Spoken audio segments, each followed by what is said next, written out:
Sécurité humaine, formation professionnelle, accueil. Décidez d'agir avec Fiducial Sécurité, l'expert français de la sécurité privée, présente. Sud Radio, les vraies voix qui font bouger la France, les vraies voix de l'emploi. Bonsoir et bienvenue les vraies voix de l'emploi, c'est jusqu'à 20h avec Jérôme Laverny, directeur général du réseau national Mission Emploi, et vous évidemment 0826 300 300 pour participer, réagir, témoigner. Bonsoir mon cher Jérôme. Bonsoir Philippe. Bonsoir à vous. Le thème ce soir, c'est l'apprentissage qui permet d'augmenter massivement les chances des jeunes pour trouver un emploi. Alors sachez par exemple qu'à formation et diplôme équivalent, les jeunes qui ont suivi leur formation par la voie de l'apprentissage ont 1 à 15 fois plus de chances de s'insérer rapidement dans le monde du travail. Pour les bacheliers professionnels, le taux de chômage varie presque du simple au double selon que leur diplôme a été obtenu en apprentissage ou pas. Par ailleurs, près de 500 000 contrats d'apprentissage ont été signés l'an dernier. C'est un record, notamment dû à une prime mise en place pour inciter les entreprises à recruter. Une prime qui rend le coût de la première année d'apprentissage proche de zéro, quasiment nul. Un record, conséquence aussi de la réforme de 2018 qui a libéralisé l'apprentissage à la fois sur les conditions d'entrée et sur l'offre de formation. Le succès de l'apprentissage peut-il continuer sur sa lancée? Est-ce que en France on est plutôt bien outillé? On va essayer de répondre évidemment à ces questions avec nos invités. Loïc Charbonnier, président délégué général du groupe Aftral, bonsoir. Oui, bonsoir. Bonsoir à vous, leader des formations en transport et logistique. Et puis Patrick Chemin est avec nous. Bonsoir Patrick Chemin. Bonsoir à tous. Bonsoir à vous, directeur général des Compagnons du Devoir et du Tour de France. Jérôme Laverny, pour commencer, et est-ce qu'on peut dire que l'apprentissage en France est sur de bons rails et surtout que l'apprentissage commence à trouver son rythme de croisière? Il est temps, mon cher Philippe, on s'approche de Noël. Il est temps de mettre au pied du sapin qui se rapproche en même temps, eh bien, tout un tas de belles nouvelles, de beaux cadeaux. Et je pense que la mise en lumière aujourd'hui d'établissements comme l'Aftral et bien entendu des Compagnons du Devoir est un très beau cadeau à offrir à nos auditeurs, qu'ils soient parents, qu'ils soient jeunes, parce que manifestement il y a eu des campagnes de promotion de l'apprentissage, mais ces campagnes de promotion de l'apprentissage auréolées de voies d'excellence, de voies royales, ne disaient pas l'essentiel et ne permettaient pas de résoudre l'épineux problème qu'on va essayer de faire un petit peu ce soir, de résoudre la divulgation des métiers, montrer des métiers, de couper court aussi à cette espèce de réflexe ancestral qui a consisté pendant tout un tas de générations à orienter un élève vers une filière dite professionnelle, c'est tout un symbole, vers une filière dite professionnelle, à la seule unique condition qu'il ait de mauvais résultats, de considérer qu'il y avait donc dans des espèces de métiers manuels une espèce de punition à ces mauvais résultats, là où ça laisserait supposer qu'il y ait donc une dichotomie entre des métiers manuels et des métiers intellectuels.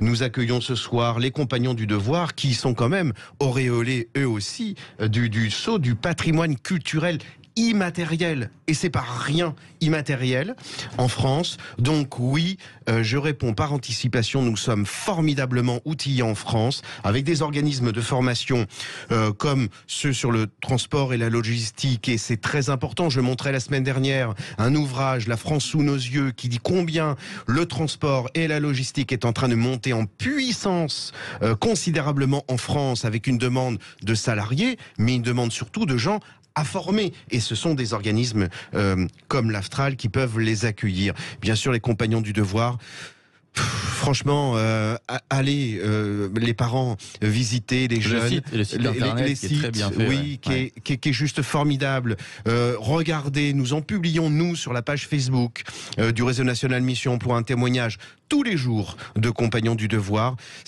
Ils font un travail formidable, ils font un travail ancestral qui remonte à la nuit des temps, y compris aux premiers chantiers qui ont été réalisés en France, les châteaux, les églises, etc. Donc oui, par anticipation, je réponds à la question. Nous sommes formidablement outillés en France. Très bien. Alors Patrick Chemin, je vais commencer avec vous, directeur général des Compagnons du Devoir. Vous proposez, vous, plus de 30 métiers, c'est ça, dans plusieurs secteurs? En effet, alors plus de 30 métiers dans 4 grandes filières en fait, et principalement le bâtiment et les métiers de la finition du bâtiment. Ça, c'est à peu près 70% de notre activité. Bien sûr, une deuxième activité assez importante, les technologies industrielles, métier des technologies industrielles. Une troisième filière, des matériaux souples, voilà, où on va retrouver des métiers comme les métiers de maroquinier, de cordonnier. Et puis une dernière filière, les métiers du goût. Avec principalement les métiers de pâtissier et de boulanger. Et bien sûr, évidemment, mêlez sur le site internet des Compagnons du Devoir, une bonne rémunération, tout est expliqué, vous les accompagnez également par exemple dans leur logement. J'aimerais juste savoir, et je poserai la même question à Loïc Charbonnier, quel est le profil de ceux qui vous contactent, qui vous sollicitent? Aujourd'hui, la population des jeunes qui nous sollicitent et qui ont un intérêt dans ce que nous faisons, ce sont des jeunes qui ont d'abord un profil post-collège, donc des jeunes qui ont à peu près 16 ans en moyenne d'âge, et puis jusqu'à des jeunes qui ont des profils bien plus élevés, des profils post-bac. On a aujourd'hui, depuis ces 2 dernières années, doublé notre nombre d'accueil de jeunes dans ces profils post-bac. Donc voilà, avec des tranches d'âge qui vont jusqu'à plus de 25 ans pour un métier en apprentissage. Et alors, est-ce que c'est des gens, parce que vous parliez de punition, Jérôme Laverny, c'est vrai que on a ce souvenir de parents qui, par dépit, disaient à leur enfant, bon, bah, effectivement, tu as de mauvaises notes. Passe ton bac d'abord. Passe ton bac d'abord, tu ne peux pas passer en général, on va peut-être réfléchir à un métier manuel. Bon, on sent qu'on y allait à reculons. Est-ce que c'est toujours le cas? Ou est-ce que les mentalités ont changé quand même? Je pense que les choses évoluent. Alors, elles évoluent, à mon sens, pas assez vite. Ouais. Moi, ce que j'ai envie de dire, c'est qu'il faut que nous montrions que nos métiers sont des métiers concrets et utiles. Ça, c'est évident, qu'ils ont du sens, parce qu'ils en ont. J'ai envie de vous prendre un exemple, qui est le métier de maçon, par exemple. Le métier de maçon, c'est pas seulement empiler des parpaings, c'est construire aujourd'hui des ouvrages reconnus de tous, des hôpitaux, des stades, des écoles. Ce sont des métiers qui évoluent aussi avec un taux de pénibilité qui diminue, avec l'évolution des technologies. Ouais. Et puis bien sûr, ce sont des métiers aujourd'hui qui se tournent vers les nouvelles technologies. Patrick Chemin, on va vous reprendre dans quelques instants, parce je crois qu'il y a votre micro qui frotte sur le col de votre chemise. C'est un petit peu technique, mais bon, on va vous reprendre dans quelques instants. Loïc Charbonnier, vous êtes d'accord avec ce que dit Patrick Chemin, les mentalités commencent à changer, mais peut-être encore un peu trop doucement?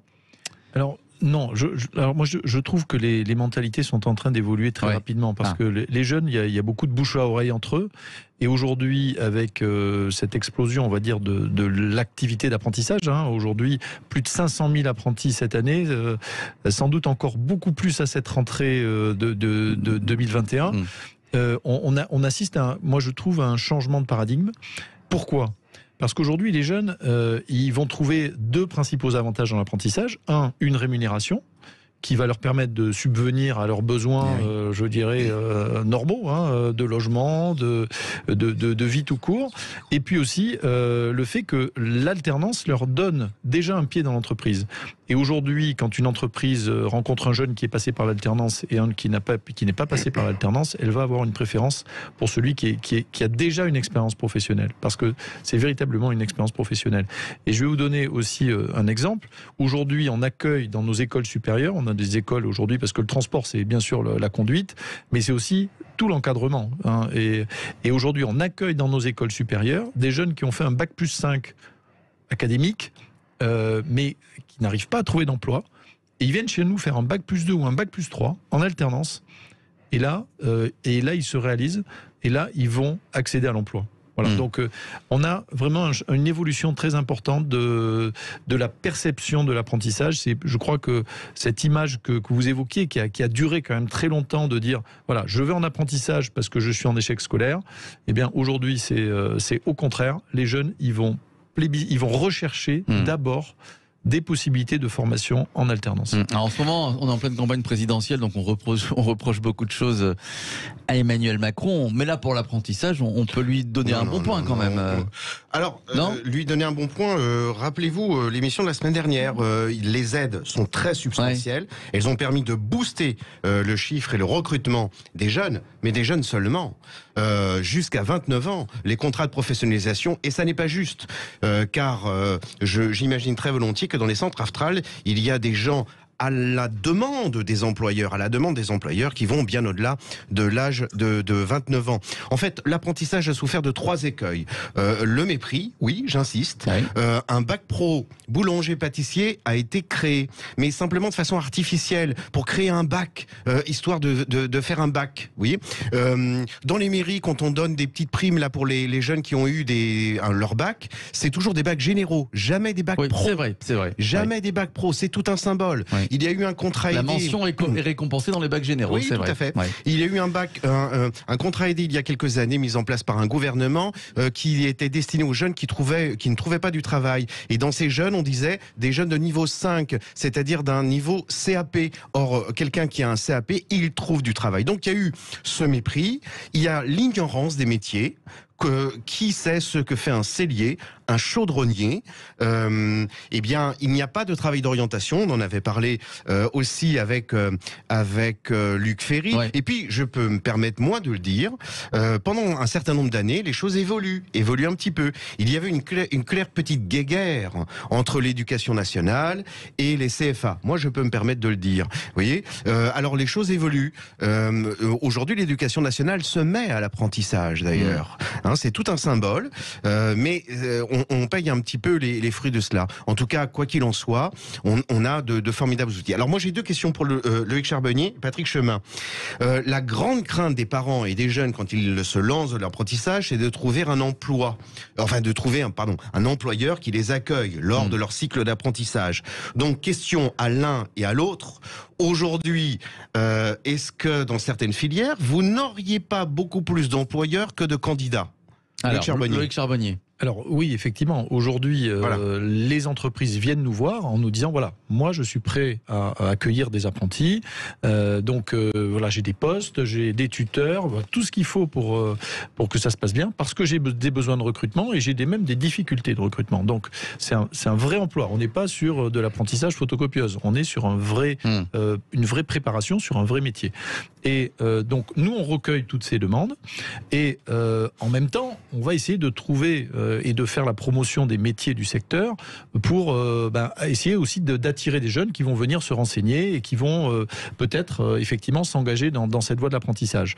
Mais dans l'apprentissage, on a un contrat de travail qui est signé avec une entreprise et également l'organisme CFA, Centre de formation d'apprentis. Voilà. Donc on est sur quelque chose qui est vraiment concret, qui est réel, et donc il faut qu'il y ait ce lien qui se crée, cet accord de l'entreprise pour recruter ce jeune. Et donc nous on va aussi accompagner les jeunes au départ pour comment je monte mon CV, comment je vais faire un entretien professionnel, parce que le jeune il va falloir qu'il aille aussi se vendre aussi à l'entreprise. Et donc on va l'aider à ça, parce que quand il sort du collège, du lycée, il sait pas. Ça va être sa première démarche professionnelle. Donc on va l'aider dans cette phase avant de signer son contrat d'apprentissage. On va lui proposer aussi un certain nombre d'entreprises avec qui on sait qu'il y a des besoins et ce sont des entreprises qui recherchent.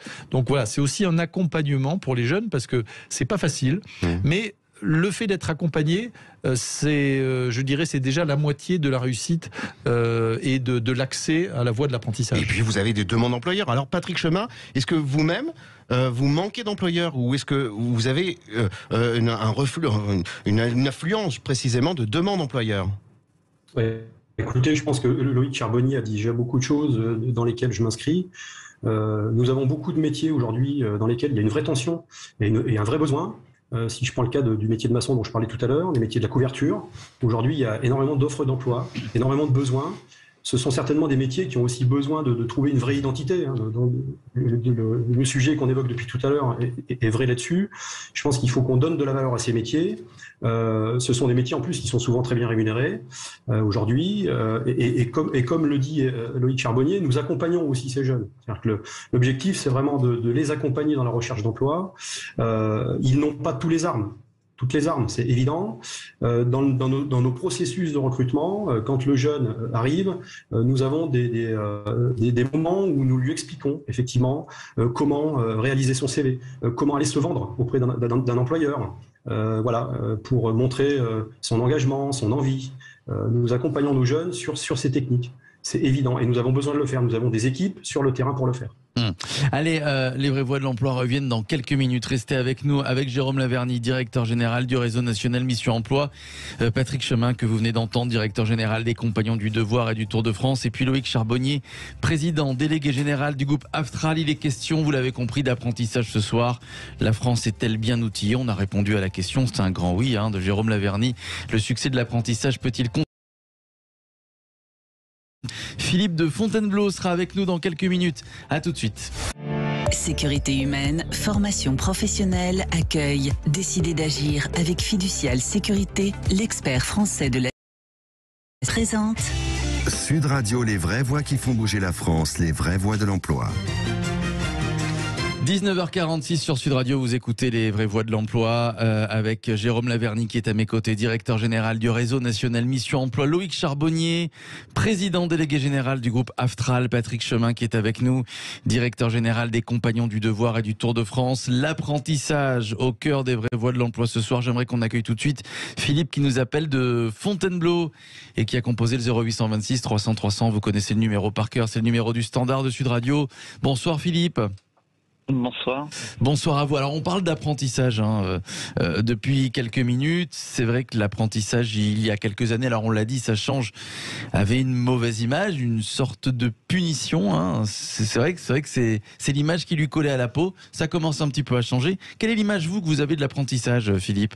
Non, moi j'ai une bonne image. Moi, dans votre question, est-ce que la France est armée pour ça? Moi, je vais vous répondre oui.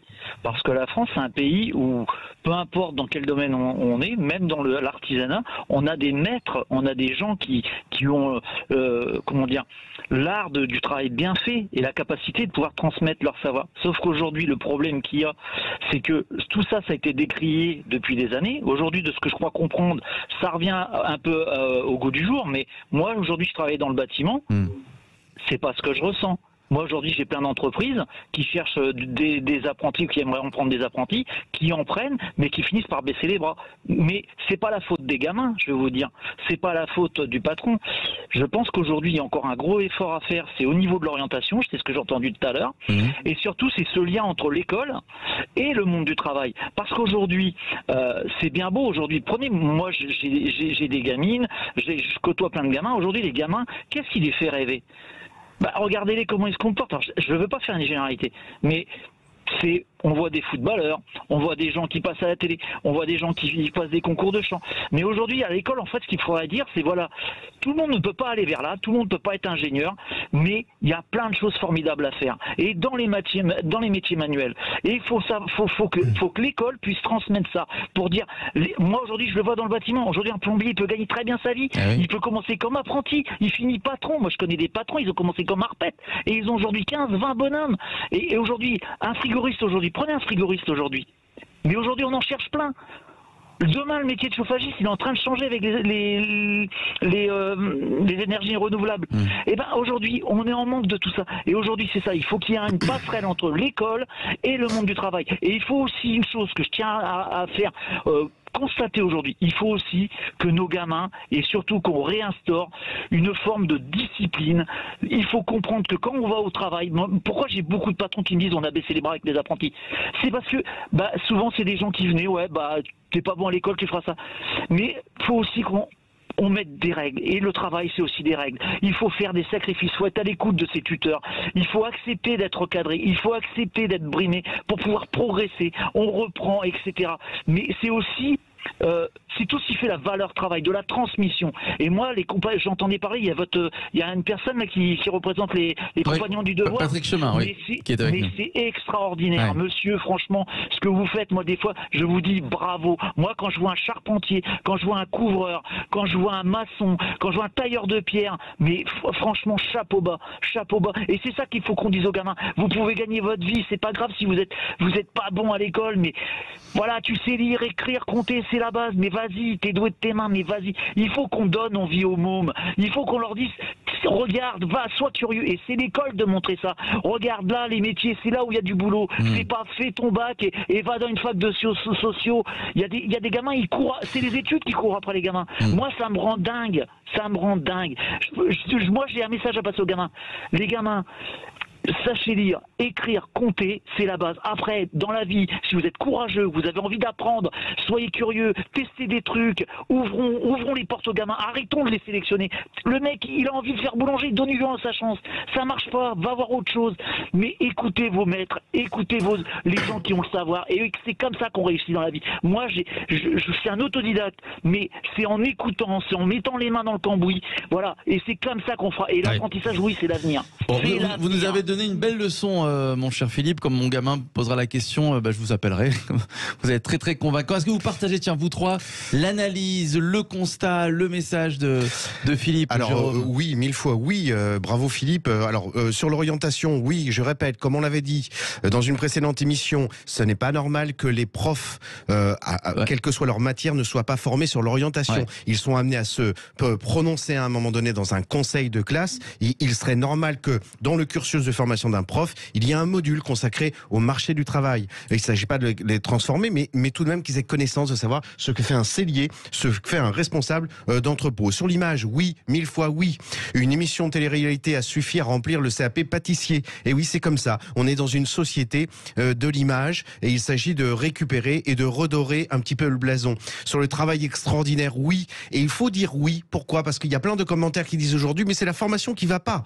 Si l'emploi va pas, c'est parce que c'est la formation qui va pas. Pas du tout. La formation, elle va très bien. On a de superbes organismes de formation, de CFA, mais on a aussi des entreprises qui s'y mettent. Sur les compagnons du devoir, la discipline, l'image, à l'instar aussi de ce que font un certain nombre de CFA, bah oui. Et puis, pour déverrouiller aussi cette image dont souffrent les métiers dits manuels, est-ce qu'ils sont véritablement manuels? Il faut savoir notamment que les compagnons du devoir ont pour directeur dans les maisons des prévôts qui sont parfois d'anciens charpentiers, d'anciens plombiers, et qui illustrent de façon incarnée combien il n'y a pas de métier dit exclusivement métier manuel ou intellectuel. Moi, d'un point de vue intellectuel, je suis incapable de faire ce qu'ont fait notamment à la maison de Pantin des plombiers en réalisant un arbre absolument somptueux d'un point de vue intellectuel. Ouais. Alors, puisqu'on parle d'image, tiens, Loïc Charbonnier, président délégué général du groupe Aftral, est-ce que comment ceux qui viennent chez vous, est-ce que vous savez d'où ils viennent? Comment ils ont connu Aftral? Est-ce qu'on leur a conseillé? Parce que, bon, c'est vrai qu'à la télé, on parle beaucoup de télé depuis tout à l'heure, il n'y a aucune campagne de communication, par exemple, sur les métiers manuels, aucune pub. Alors, c'est vrai qu'aujourd'hui, il y en a un certain nombre qui viennent par le bouche à oreille, parce qu'ils connaissent quelqu'un qui est dans le transport, dans la logistique, et ils disent, bah oui, tiens, mais ça m'a l'air intéressant, mais parce qu'on lui en a parlé. Mais aujourd'hui, on a beaucoup de jeunes.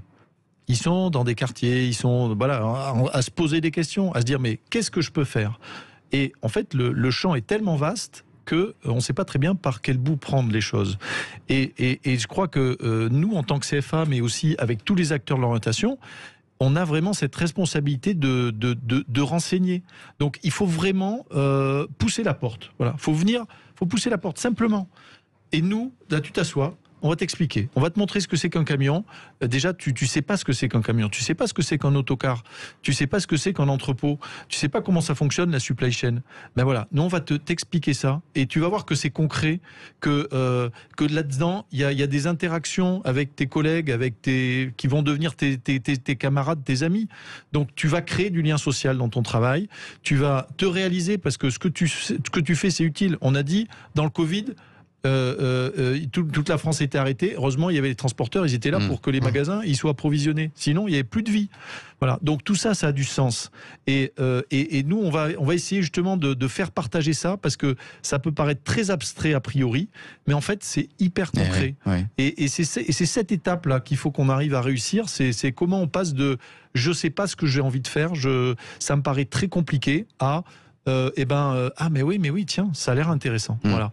Et c'est vrai pour les compagnons du devoir, a fortiori, et tous ces métiers où en plus on peut démarrer sur un métier et on peut évoluer. Bien sûr. Parce que aujourd'hui, il n'y a pas besoin d'avoir un bac plus 43 pour évoluer, pour prendre des responsabilités.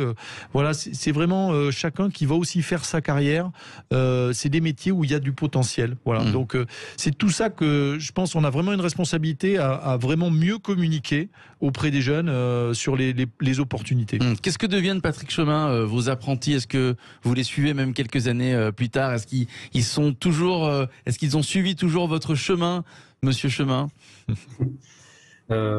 Écoutez, nous, déjà, on essaie de les intéresser sur le devenir des métiers, c'est-à-dire de les accompagner longtemps dans les professions. Il faut savoir que nos jeunes qui partent sur le Tour de France, qui voyagent pendant quelques années, on a à peu près 90% de jeunes qui restent dans les métiers pour lesquels ils ont été formés. Ça, c'est important de le dire. Hein. Voilà, on arrive à faire quand même des vocations importantes. Voilà, c'est plus de 90% d'insertion aujourd'hui dans les métiers dans lesquels nous recherchons des compétences. C'est aussi important de le souligner. Ouais, moi, Jérôme, pour finir, en conclusion, oui, Loïc Charbonnier parlait de franchir la porte. Vraiment, c'est ce qu'il faut faire. Que parents ou enfants, si vous nous écoutez, allez faire vos courses, franchissez les portes. Et ça tombe bien, car en ce début d'année, il y aura immanquablement de très nombreuses portes ouvertes. Donc, allez-y vraiment à l'inconnu. Sans présomption, sans idée préconçue, juste découvrir des métiers comme on va dans un musée.